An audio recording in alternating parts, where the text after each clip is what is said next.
There's a tube. Now, let's say you want to UV map that. With these twists in there, that's going to be pretty difficult. So let's go to the next, let's actually delete these. We don't need those anymore. This next plugin, UV Creeper, to make a point selection. This one's going to unwrap this tube for us in an awesome way. But let me first change this to UV map so we can see the UV map that it creates.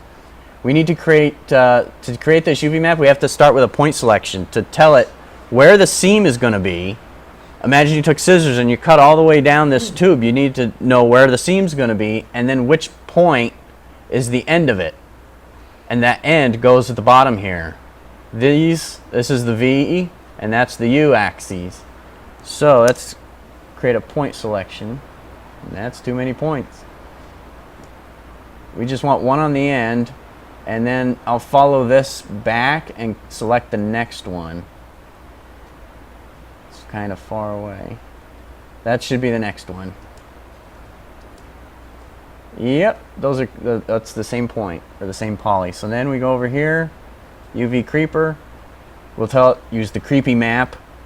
And we won't change these, we'll start with those unchecked. And there we go. It unwrapped it. And this is our seam here.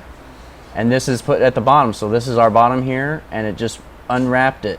It peeled it open along this seam and unwrapped it. So you don't have to select end to end points. Just it follows the path of the mesh. Kind of an automatic loop selector. It won't select the loop, but it will automatically. It just travels along it as far as it can, and it peels it open along that seam that you selected. Let's do it again this time. Let's keep the UV ratio and see how that looks. Now you see here, it's the same length, but it's only that wide because it tried to keep the ratio of the length of the polys, because you see here that's a long poly, but it's not very wide, so it tried to keep that ratio. Let's try it with the keep U distance, and you see here, because it had a little bit of taper, it got a little bit bigger here, it kept that bigness as it unwrapped it.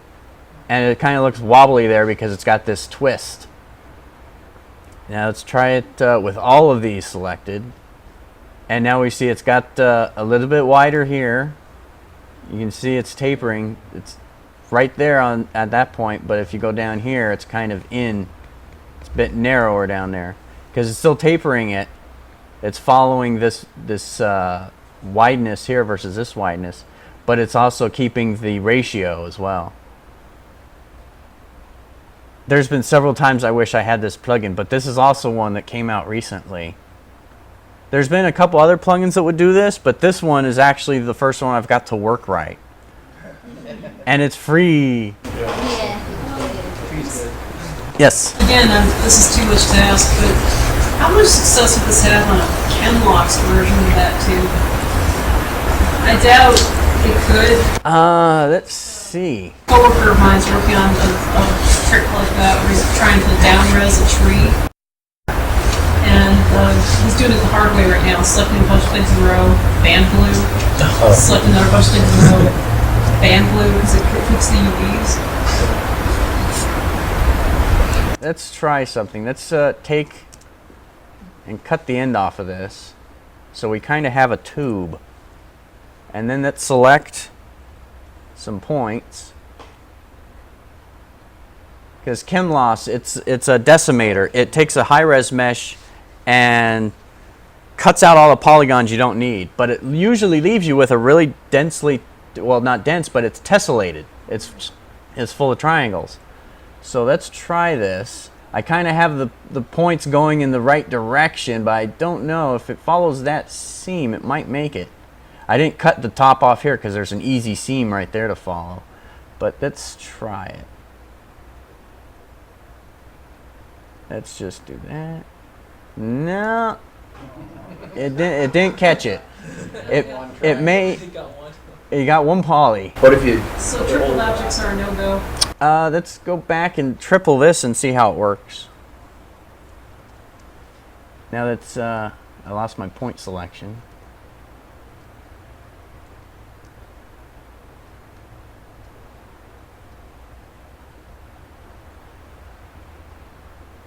No, it didn't catch that either. I have a feeling it's because of the way it tripled mesh the edges. There's no real defined edge loops because it forks. So it's, you know, if you're going in this direction, you could then go there or you could go there. So it would have a problem. So yeah, the tubes are made of quads, so those are no problem. But yeah, on a tessellated mesh, no go. So if you're going to tessellate it, turn it to triangles because you're going to deform it. You want it to not have non-planar polys. Unwrap it before you do that. Well, Chemloss said that I don't think it preserves UVs all that well, does it? Not the one that comes with LightWave, but there's, I think, Chemloss 3. Is that a commercial plug-in one? I don't believe so. I think that's by Marvin Landis. Chemloss 3. It's free. It'll preserve UVs, huh? And I believe it does preserve UVs. Let's see, that's talking about the science of it all. Yep, let's see. Vertex map tabs. So yeah.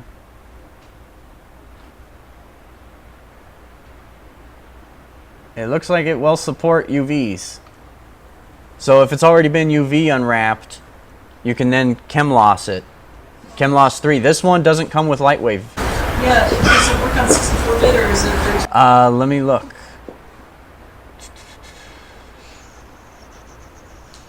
Obtaining. Yep, 64-bit. Yep, Michael Wolf compiled it. So yeah, you gotta try that. It's on the database, right there.